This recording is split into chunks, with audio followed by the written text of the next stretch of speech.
여호수아 7장 10절부터 15절까지입니다. 같이 읽겠습니다.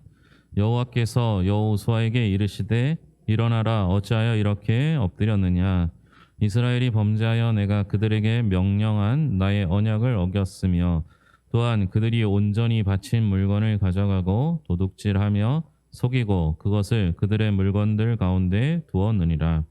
그러므로 이스라엘 자손들이 그들의 원수 앞에 능히 맞서지 못하고 그 앞에서 돌아섰나니 이는 그들도 온전히 바친 것이 됨이라. 그 온전히 바친 물건을 너희 중에서 멸하지 아니하면 내가 다시는 너희와 함께 있지 아니하리라.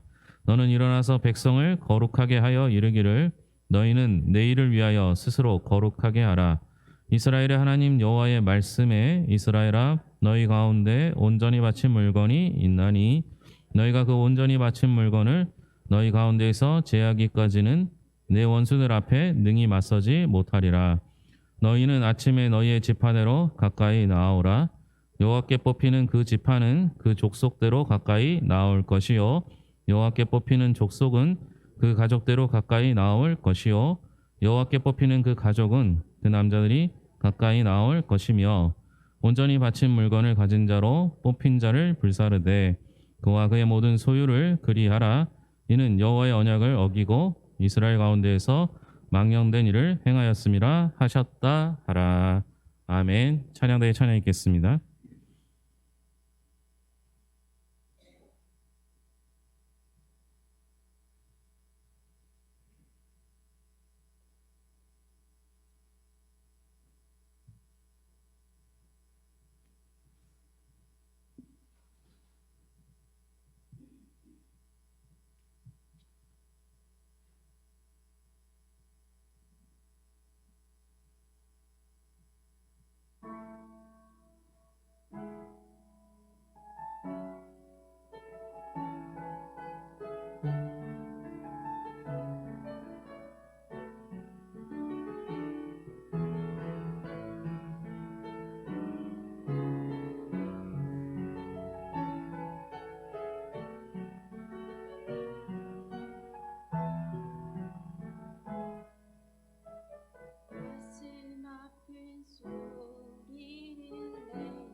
지키신 주님 그 얼굴을 바랄 때 다시 일으키시네. 모든 나무 달성을 복시키신 주님 그 사랑의 힘으로 난 다시 날아오르리.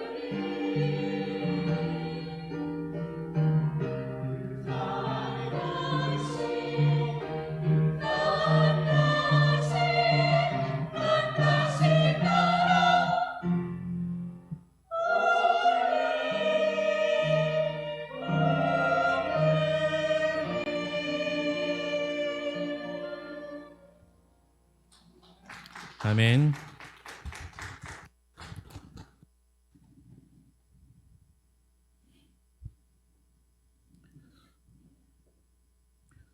지난주 함께 나눴던 말씀은 여리고성을 함락시킨 사건이었습니다. 여리고성이 무너졌을 때 이스라엘 백성들이 얼마나 감격했을까요? 그런데 엉뚱한 일이 벌어집니다. 유다 지파에 속한 아간이 범죄하게 된 거죠. 하나님께서 여리고에 속한 것은 무엇이든지 다 멸하라고 하셨는데 금 50세겔과 은 200세겔 그리고 신할산 외투 한 벌을 훔치게 됩니다. 한 세겔이 11.42g이니까요. 금과 은을 요즘 시세로 환산하면 3,400만 원 정도 된다고 합니다. 그런데 그보다는 외투가 신할산인 것이 좀 마음에 걸립니다. 바벨탑을 쌓은 곳이 신할산이죠. 그 옛날 인류가 바벨탑을 쌓았던 곳의 원산지인 그 외투가 왜 그렇게 탐이 났을까요? 누구든지 그리스도와 합하기 위하여 세례를 받은 사람은 그리스도로 옷 입었다라고 하는데 아간은 대체 누구랑 합하기 위해서 신할산의 외투를 탐했을까요? 나중에 이스라엘을 멸망시킨 나라 이름이 바벨론인 것은 우연이겠습니까?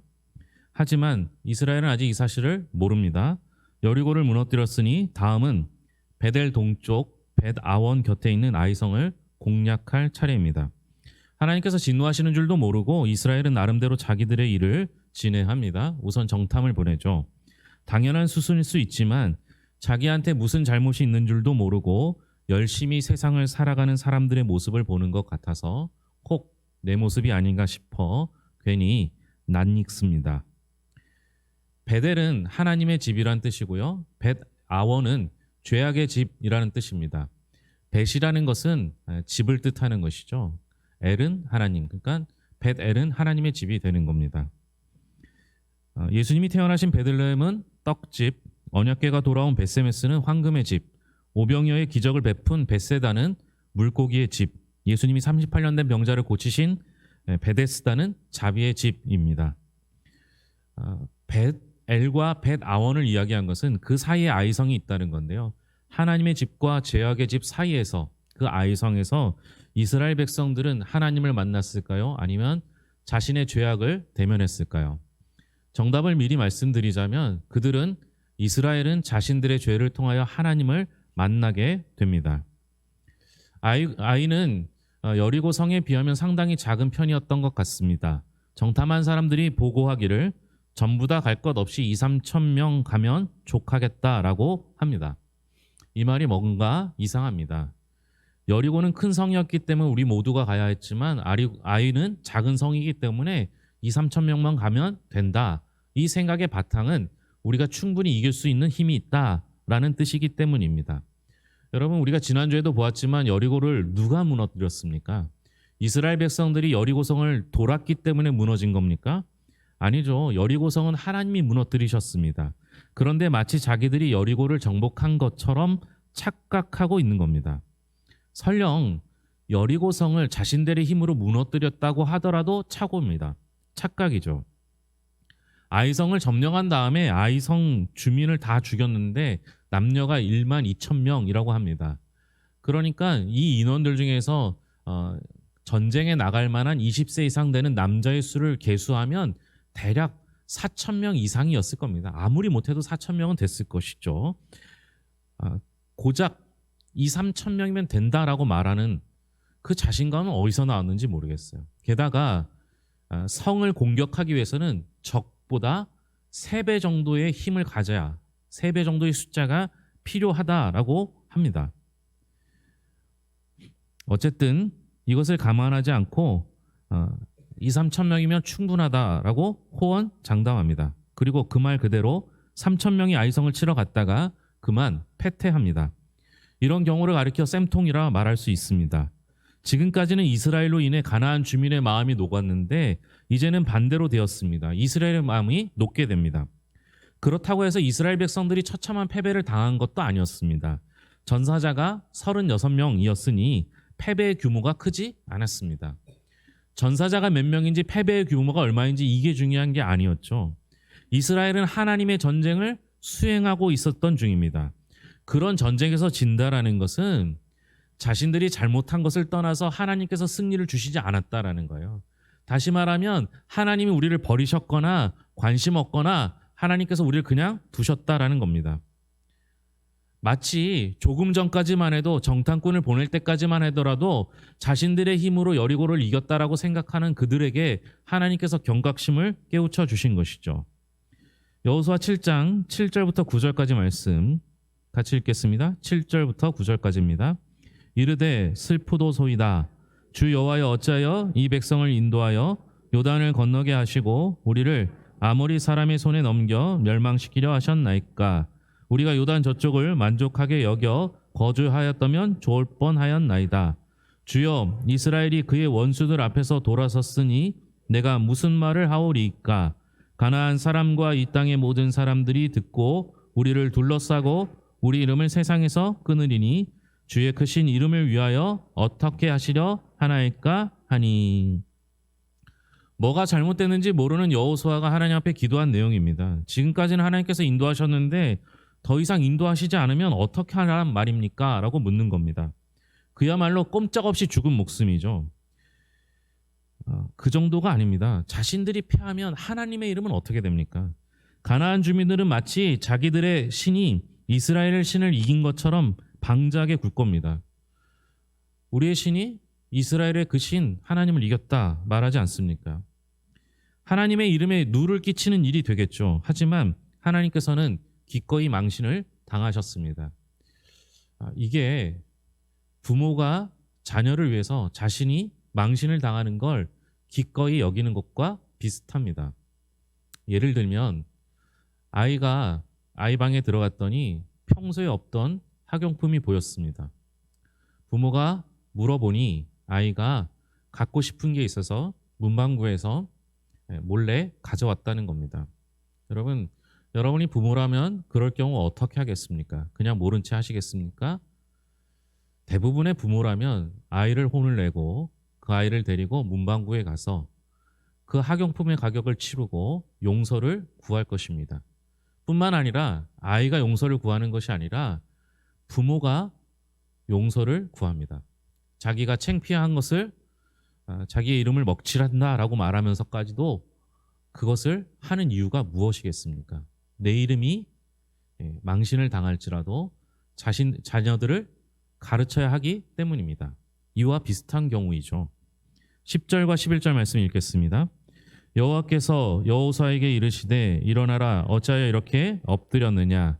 이스라엘이 범죄하여 내가 그들에게 명령한 나의 언약을 어겼으며 또한 그들이 온전히 바친 물건을 가져가고 도둑질하며 속이고 그것을 그들의 물건들 가운데 두었느니라. 여기서 특이할 점은 범죄한 사람이 아간인데 하나님께서는 아간에게 범죄했다고 말씀하지 아니하시고 이스라엘이 범죄한 것으로 간주합니다. 감기에 걸리면요 각각 다르게 증상이 나타납니다. 감기의 바이러스가 내 몸에 들어왔는데 어떤 사람은 몸살이 나는 사람, 어떤 사람은 열이 나고 어떤 사람은 기침을 심하게 하는 사람이 있습니다. 제 경우에는 예전에는 비염 때문에 코감기가 왔는데 목회를 하면서 목을 많이 써서인지 몰라도 요새는 목으로 감기가 많이 옵니다. 왜 목으로 감기가 올까요? 제 몸에서 가장 약한 부분에 감기가 나타나는 겁니다. 이스라엘이 아간이 범죄한 것은 아간이 죄인 것, 범죄자인 건 맞지만 그러나 이스라엘의 가장 약한 부분으로 증상이 나타난 것이라고 보고 하나님께서는 아간을 범죄했다기보다 이스라엘이 범죄했다 말씀하신 것입니다. 또한 아간의 범죄는 부모의 주머니에서 지폐 한 장을 슬쩍 한 것과 성격이 다릅니다. 이 일을 놓고 하나님께서는 언약을 어겼다라고 말씀하십니다. 외투나 은이나 금이 문제가 아니라 하나님의 언약이 문제입니다. 이스라엘은 하나님과 언약으로 맺어진 사이이기 때문입니다. 가나안의 첫 성인 여리고성을 함락했습니다. 전투력이 아니라 말씀에 대한 순종이 관건이었습니다. 가나안 전쟁을 앞으로 어떻게 해야 하는지를 보여준 본보기였습니다.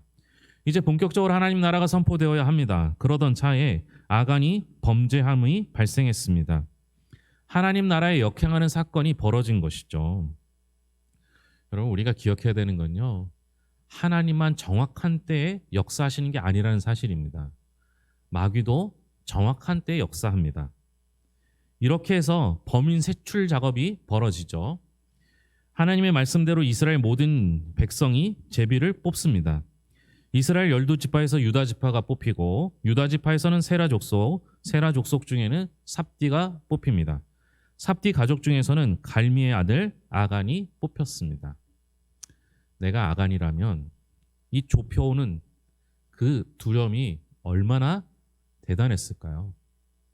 그럼에도 불구하고 우리 하나님이라면 한 번의 아간을 뽑아내실 수 있었음에도 불구하고 왜 4번씩이나 단계를 거쳐서 아간을 뽑아냈을까요?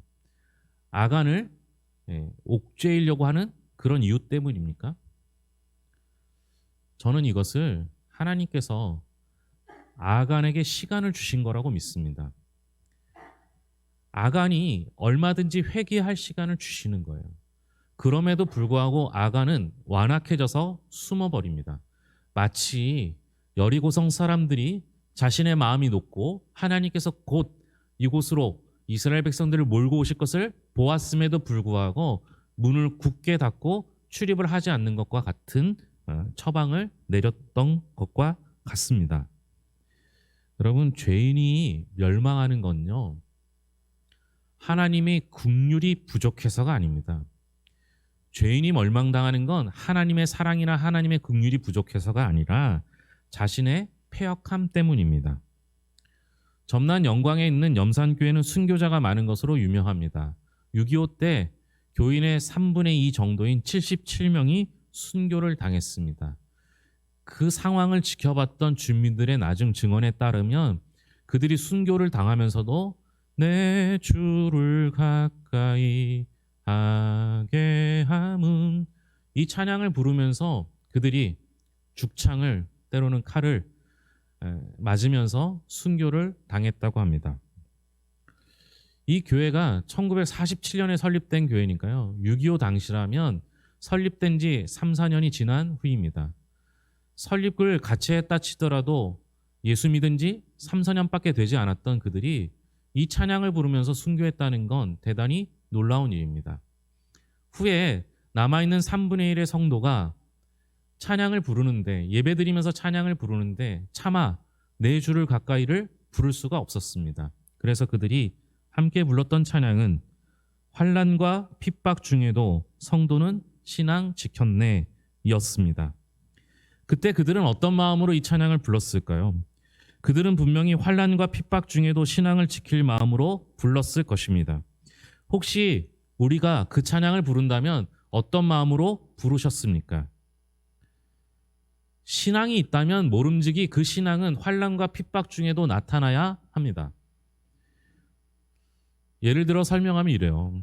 여러분, 운전면허를 땄는데 텅 빈 운동장에서는 운전을 할 수 있어요. 그런데 찻길에 나가면 운전을 못해요. 그 사람은 운전을 하는 사람입니까? 못하는 사람입니까? 우리가 신앙인이라고 말합니다. 예수를 믿는다고 말합니다. 그런데 아무렇지도 않고 평소에는 예수님을 잘 믿는다 말합니다. 하지만 환난과 핍박이 오면 신앙은 다 사라져버리고 만다면 그걸 우리는 신앙이라 말할 수 있겠습니까? 환난과 핍박을 유혹으로 바뀌면 어떨까요? 여러분, 우리가 오해하는 건 아간 눈에 이 금과 은과 신할산의 외투가 보였기 때문에 범죄했다라고 생각하는 겁니다. 우리는 이것들이 보여도 하나님의 백성이고요, 안 보여도 하나님의 백성이어야 합니다. 그것들이 눈에 띄지 않았더라면 하나님의 백성으로 살 수 있었는데 그게 눈에 띄는 바람에 어쩔 수 없었다라고 말하면 말이 안 되는 겁니다. 그러면 아간과 다른 사람의 차이는 무엇이겠습니까? 아간만 불합격이고 다른 사람은 다 합격이라는 보장이 있습니까? 그 금과 은, 신할산의 외투가 다른 사람의 눈에 띄었으면 어떻게 되었겠습니까? 아간의 범죄는 아간 혼자만의 문제가 아닙니다. 이스라엘의 죄가 아간에게 투영된 것뿐입니다. 가끔 심심찮게 뉴스에 나오지 않습니까? 어떤 분이 밤에 길을 가다가 어떤 사람의 전세금이 떨어진 것을 발견합니다. 고민하던 차에 그것을 그만 주머니에 넣고 돌아갑니다. 나중에 CCTV를 보고 결국 범인이 잡히게 되었습니다. 여러분, 그것을 보고 나라면 안 그랬을 거라고 장담할 수 있겠습니까? 우리는 그러지 않을 거라고 말할 수 있습니까? 이런 아간에 대한 처벌은 가혹했습니다. 아간만이 아니라 아간한테 속한 모든 것이 다 처벌의 대상이었습니다. 원래 여리고성에 있었던 것은 다 불태우라 하였으니 금과 은, 신할산의 외투가 불타는 건 당연합니다. 그런데 범죄 당사자인 아간은 물론이고 아간의 자식들과 가축들까지 전부 같은 취급을 받게 됩니다. 고대 로마의 형법 중에 가장 무거운 형법 중에 하나가 있는데 10분의 1 처형법이라는 군법입니다. 예를 들어 집단으로 군율을 어기면 이런 벌을 받게 되는데요. 전체가 다 잘못일 때 그 중에 10분의 1을 제비 뽑아 그들을 처형합니다. 채찍질하게 되는데 나머지 10분의 9가 그 사람을 채찍질하며 처형합니다. 이것이 가장 무거운 벌인 이유는 자신도 같은 죄를 지었으면서 동료들을 처형하는 일을 맡아야 했기 때문입니다. 이때 동료의 등에 채찍질하는 순간 그 사람은 어떤 마음을 가졌을까요? 이게 아간을 돌로 치는 이스라엘의 심정 아니었겠습니까? 아간에게 돌을 던지면서 내가 네 죄를 알렸다라는 식이면 곤란합니다. 그들이 돌로 친 것은 아간이 아니라 자기 안에 있는 죄여야 했습니다. 이글거리는 증오의 눈빛으로 아간을 노려볼 것이 아니라 자기 안의 죄를 노려보아야 했습니다. 하나님의 영광보다 바벨론에서 만든 옷을 더 좋아하고 하나님의 언약보다 은이나 금을 더 좋아하는 마음은 당연히 돌로 쳐서 죽이고 불에 태워 없애야 합니다. 신약 성경에 보면 초대교회에 아나니아와 삽비라 이야기가 나옵니다. 바나바가 자신의 전 재산을 하나님 앞에 헌금하자 많은 사람들과 하나님께 칭송을 듣고 칭찬을 들으니 그게 욕심이 났습니다. 그래서 자신도 그 칭찬을 받고자 전 재산을 팔았습니다. 팔고 나니 좀 아까운 생각이 들어 그 중에 일부를 드렸습니다. 우리는 여기서 하나님 앞에 전부를 드려야 한다라는 논리로 찾아가면 안 됩니다. 자신이 드러내고 싶은 욕망이 투영된 것이라고 보는 겁니다. 아나니아와 삽비라의 그 잘못된 범죄의 죄벌은 뭡니까? 그가 하나님을 속인 겁니다. 성령을 회방한 겁니다. 그리고 이들이 처형된 이후에 성경에 재밌는 표현이 나옵니다. 그들이 하나님 앞에서 처형당하자, 죽게 되자 온 교회와 이 일을 듣는 사람들이 다 크게 두려워하니라 라는 말로 끝나게 됩니다. 사람들이 왜 두려워했을까요? 만일 아나니아와 삽비라 같은 사람들을 찾아서 그들을 정죄하는 것이 신앙이라면 그들이 잘못된 것을 처벌하였기 때문에 온 교회와 듣는 사람들이 다 크게 이를 갈더라, 다 환영하더라 이런 말로 표현되어야 했을 것입니다. 그런데 크게 이를 갈았다는 사람도 환영했다는 사람도 없고 오히려 두려워했다라고 기록합니다. 이유는 뭐겠습니까? 자기들도 같은 마음이었기 때문입니다. 자기도 그와 같은 많은 사람들한테 칭찬받는 마음, 그 마음이 있었기 때문에 그 사실을 보면서 소름이 오싹했던 것입니다. 차이가 있다면 아나니아와 삽비라처럼 드러나지 않았을 뿐입니다. 요컨대 신앙은 다른 사람의 문제가 아니라 자기 자신의 문제입니다. 자기 주변을 고치는 것이 신앙이 아니라 내 자신을 고치는 것이 신앙입니다. 기도하겠습니다. 하나님 아버지 감사합니다. 누가 아간입니까? 아간의 범죄가 이스라엘의 범죄로 하나님은 여기셨습니다. 누가 아간을 돌로 칠 수 있습니까? 돌로 치면서 누가 아간을 정죄할 수 있습니까? 뿐만 아니라 하나님께서 아간에게 4번을 반복하여 충분히 시간을 주었음에도 불구하고 완악하여 숨었던 마음이 혹시 우리에게도 남아있지는 않습니까? 하나님, 바른 신앙인 되기를 원합니다. 올바른 신앙을 갖기를 원합니다. 다른 사람을 정죄하고 다른 사람을 판단하는 것이 우리의 몫이 아니라 하나님 말씀이라는 거울에 비추어 내 자신을 바르게 하는 것, 내 자신을 변화시키는 것, 내 자신이 하나님 앞에 엎드려 회개하고 용서를 구하는 것, 그것이 우리의 신앙이 되기를 소망합니다. 두려워하는 자가 아니라 하나님 앞에 떨림으로 나아가 엎드려 하나님의 용서를 받고 그 은혜를 깨달아 날마다 기쁨 가운데 신앙생활하는 사람들이 될 수 있도록 인도하여 주시옵소서. 혹 우리들의 완악한 마음이 있다면 부드럽게 만들어 주시고 우리의 죄를 하나님 앞에 고백하면 용서하여 주시옵소서. 우리의 몸의 연약함을 위하여 하나님 앞에 기도합니다. 아픈 이들이 있습니다. 교회 나오고 싶어도 나올 수 없는 상황에 있는 이들도 있습니다. 하나님 위로하시고 치유하여 주셔서 깨끗게 하여 주셔서 주님의 전에 나와 예배할 수 있도록 또 하나님을 찬양할 수 있도록 복음을 증거할 수 있도록 우리에게 건강을 허락하여 주시옵소서. 더불어 하나님 아버지 우리의 영과 혼을 치유하여 주시옵소서. 날마다 하나님으로 충분하게 하시고 만족해 하시고 하나님을 기쁘시게 하는 것이 우리의 참된 소망이고 목적임을 깨닫게 하여 주시옵소서. 우리 성도들 한 명 한 명을 붙잡아 주셨고 살아가는 모든 생계와 필요한 것들 공급하여 주시며 날마다 하나님 안에서 늘 충만케 하여 주시옵소서. 모든 것을 예수님의 이름으로 기도합니다. 아멘.